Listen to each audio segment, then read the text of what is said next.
Hi, hello, welcome to Parallel Twins. Hi welcome to parallel twins. நம்ம இப்போ எங்கே இருக்கோன்னு பார்த்தீங்கன்னா நீங்களே பாருங்கள். சொல்லவே வேணாம். ஸோ நம்ம வழக்கம் போல் போர் அடிக்க சொல்லிட்டு இந்த வாட்டியும் சேகர் அண்ணா கடைக்கு வந்துட்டோம். ஆமாம். ஸோ எங்கள் வேலை ரெகுலராக சேகர் அண்ணா உயிரெடுக்கிறதே இப்போ வேலையாகிடுச்சு. ஸோ இன்றைக்கி இந்த வீடியோவில் எதை பற்றி பார்க்க போகிறோம்னா, நம்ம எஸ்ஜி நம்ம ஜாவா வந்துச்சு பார்த்தீங்களா. ஸோ ஜாவாலேருந்து இப்போ லேட்டஸ்ட் ஜாவா வரைக்கும் அந்த கிராங்க்கு சென்டர் கேஸோட அந்த டிஃப்ரென்ஸ் வந்து சேகர் அண்ணா வச்சு உங்களுக்கு நான் எக்ஸ்பிளைன் பண்ணுறோம். ஸோ ஓகே, ஸ்டார்ட் பண்ணுவோமா இல்லைங்கோ? ஸ்டார்ட் பண்ணலாம். வாங்க உள்ளே போய் சேகர் அண்ணா பார்ப்போம். சேகர் அண்ணா, ஹாய், திரும்ப உங்களை உயிரெடுக்க வந்துட்டோண்ணா. எல்லாருக்கும் வணக்கம். இல்லை உயிரிழங்கலாம் நம்ம புதுசாக சொன்னால் தான் தெரியும். இது சிலதெல்லாம் தெரியாதெல்லாம் சொல்லி கொடுத்தா நல்லது தான். எனக்கு தெரிஞ்சவருக்கும் இன்னமும் அதை சொல்கிறேன். சரி, ஓகே, ஸ்டார்ட் ஃபஸ்ட்டு பண்ணுறோம். வந்து இம்போர்ட்டட் போயிடலாம்.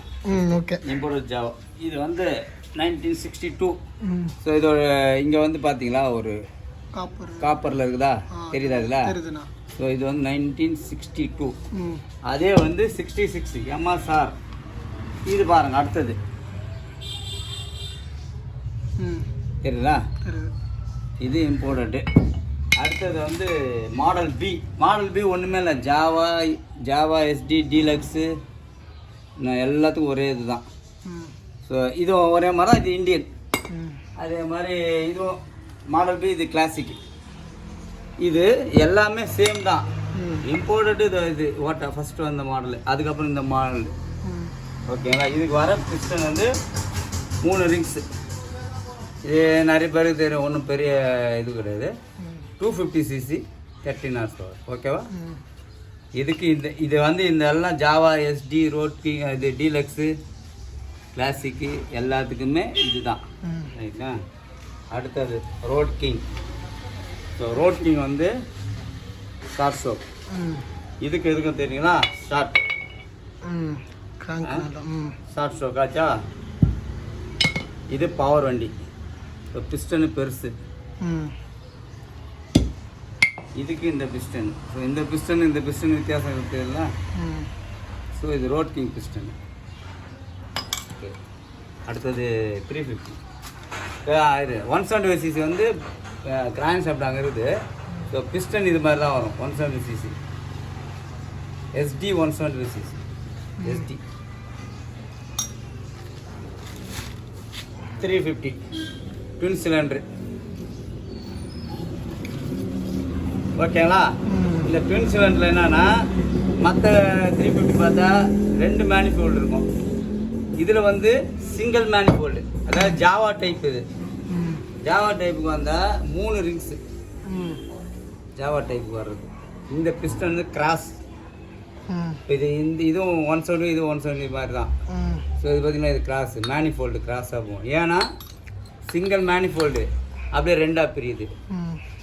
கார்பெட் இந்த ஜிக்கோ கார்பெட் இருக்குங்களா, இப்போ இந்த கார்பெட் தான் வரும். 350 250 ரோட் கிங் எல்லாமே இந்த கார்பெட்டு தான். ஸோ ஒரே கார்பெட். இது இம்போர்ட்டட் கார்பெட்டு, டிக்லர் டைப்பு. அதாவது இதே கார்பெட்டர் தான் 350க்குமே. 350க்கும் அதே தான். 350 அந்த ஜெட்டு மட்டும் மாறும். ஸோ ஒரு வண்டிக்கு ஒரு ஜெட்டு மாறும். 55 வரும் ஜெட்டு. இது வந்து ஆயில் கிங். ஆயில் கிங் எப்படி தெரியும்? கார்பெட் கவர் வராது, டிக்லர் சின்னதாக வரும். 350க்கும் இதே தான் வரும், டிக்லர் சின்னதாக வரும். ஏன்னா கவர் கிடையாது அந்த வண்டிக்கு. இது வழியாக தான் ஆயில் பம்ப் போகுது. ஏன்னா இதுவும் ஜிக்கோ தான். அடுத்தது வந்து லேட்டஸ்ட் இப்போ வர்றது. ஸோ ஃபஸ்ட்டு ஆரம்பிக்கிற ஜாவா இது. இது 2 ஸ்ட்ரோக்கு, இது 4 ஸ்ட்ரோக். இது பிடிச்ச வெயிட் பார்த்தீங்களா? கை இறங்குது. ரைட் சைடு கை தெரியுதுங்களா? ரைட் சைடு கை இறங்குது. ஆனால் லெஃப்ட் கை இப்படி தூக்குறேன். ஒரு விரலில் கை விட்டு தூக்கிடலாம். இது தூக்குறேன். இது பாருங்க, இந்த கை எவ்வளோ வெயிட் இறங்குது அப்படியே. ரஃபாக இது நம்ம ஓல்டுக்கு எவ்வளோ வெயிட் இருக்கும்? 8 கிலோன்னு நினைக்கிறேன். 8 கிலோ மேலே இருக்கும். ஏன்னா 8 கிலோ தான் சொல்லுவாங்க. ஸோ பழைய வண்டிக்கு எப்போவுமே வெயிட் அதிகம் கிளாசிக்கோட.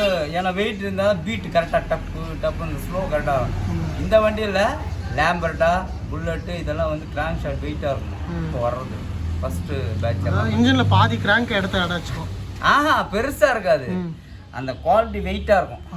மெட்டீரியல் பெருசெல்லாம் கிடையாது. இந்த வெயிட் வந்து இதே சைஸ் தான், ஆனால் வெயிட்டாக இருக்குமா இருக்கும். இதுதான் வந்து இப்போ லேட்டஸ்ட் ஜாவாவோட போர்.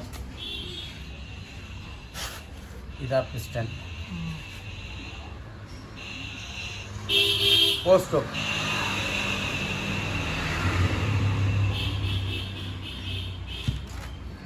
ஸோ போரெல்லாம் ரோட் கிங் போர் தெரியும். அடுத்தது ஜாவா போர், 2 த்ரெட் வருது. ஓகே சரி, நெக்ஸ்ட் வந்து நியூட்ரல் லைட்டு. இப்போ ஜாவாவில் வந்து ஃபஸ்ட்டு மாடல் சொன்னல, ஃபஸ்ட்டு மாடல் கேஸ் வந்து இது நம்பரில் பாருங்கள், ஜாவான்னு சின்னதாக வருது பாருங்கள், தெரியுதா? தெரியுதுண்ணா. இது அதான் 62 63 வரும்.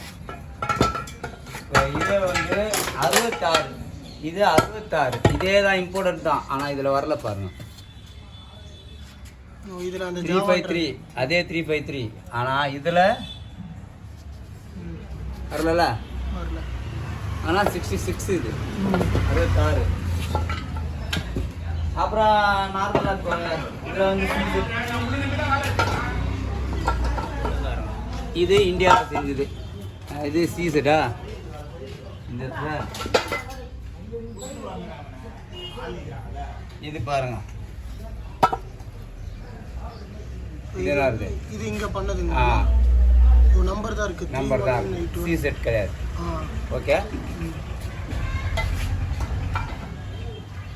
அப்புறம் நியூட்ரல் லைட்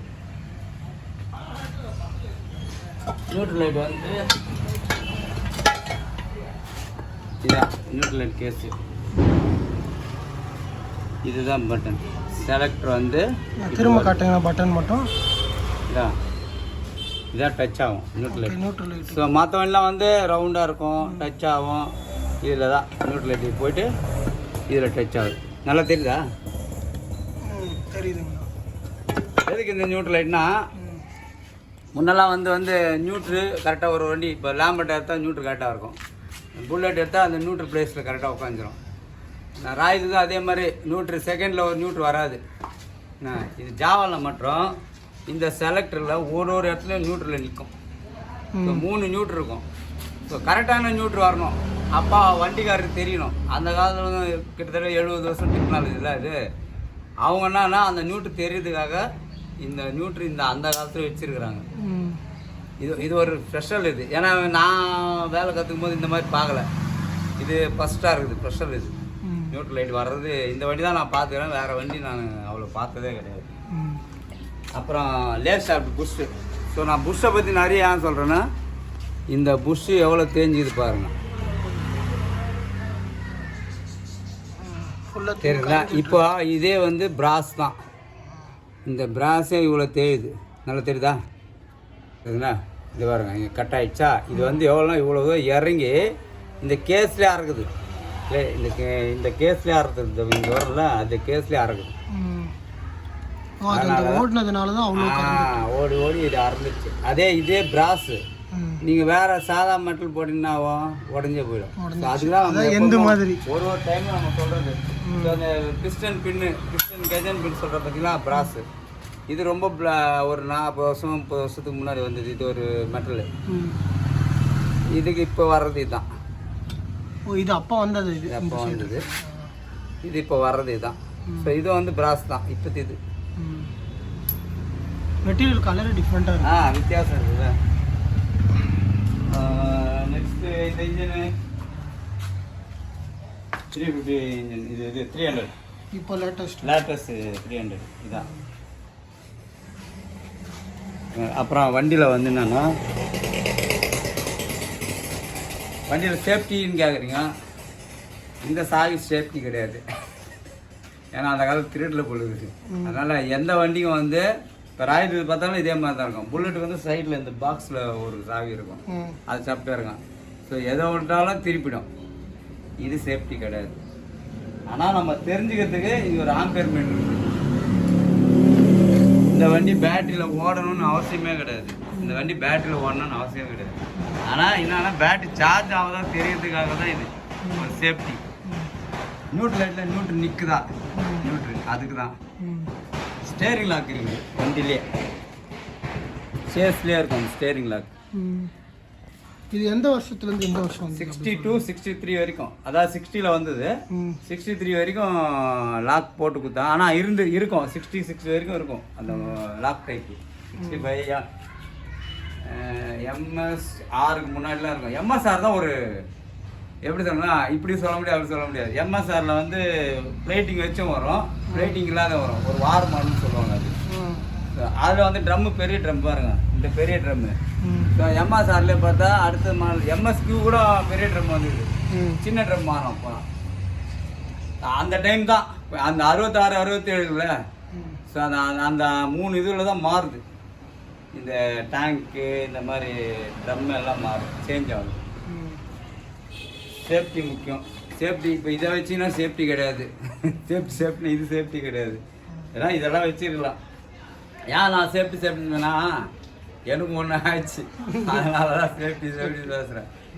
எனக்கு ஒரு பையன் ஒருத்தன் பையன் கேட்டான், என்னால் உங்களுக்கு சொல்ல முடியுமான்னு கேட்டான். என்னால் முடிஞ்சு சொல்கிறேன்ப்பா தம்பி. என்ன எங்கெங்கே ப்ராப்ளமோ சிசிடிவி கேமரா போட்டால் நல்லா, ஏன்னா எல்லாருக்கும் பாதுகாப்பு. போன வாட்டி கூட நம்ம இதை பற்றி எடுத்தோம், ட்ராக்கிங் பற்றி எடுத்தோம். எதுக்குன்னா நம்ம ஃபுல்லாக சேஃப்டி பற்றி பேசுறது எதுக்குன்னா நம்ம நிம்மதியாக தூங்கணும். ஏதோ வந்து வேலை இப்போ என்ன நான் ஒரு ஆள் மட்டும் கிடையாது. எப்படி சொல்கிறது, சிட்டிசன் படத்தில் ஏகே சொல்லுவார், நான் ஒரு ஆள் இல்லை, தனியாக இல்லை, நாங்கள் எல்லாம் சேர்ந்தோம். இப்போ எல்லாம் சேர்ந்து தான் எல்லோரும் பாதிக்கப்படுறதுனால நம்ம சொல்கிறோம். ஒரு ஆள் இல்லை, எல்லோரும் பாதிக்கப்படுறது. ஸோ நம்ம சேஃப்டி முக்கியம். ஸோ வீடியோ வந்து பார்த்துருந்துருப்பீங்க, உங்களுக்கு பிடிச்சிருக்கும்னு நம்புகிறேன். ஸோ ஓகே, வீடியோ பிடிச்சிருந்துச்சுன்னா மறக்காமல் லைக் பண்ணுங்கள். Okay bye. ஷேர் என்ன சிரிச்சுட்டே நிற்கிறாரு, என்ன தெரியலையா? தெரியுங்களே, இப்போ தெரியுறீங்களா? ஓகே பாய் பாய்.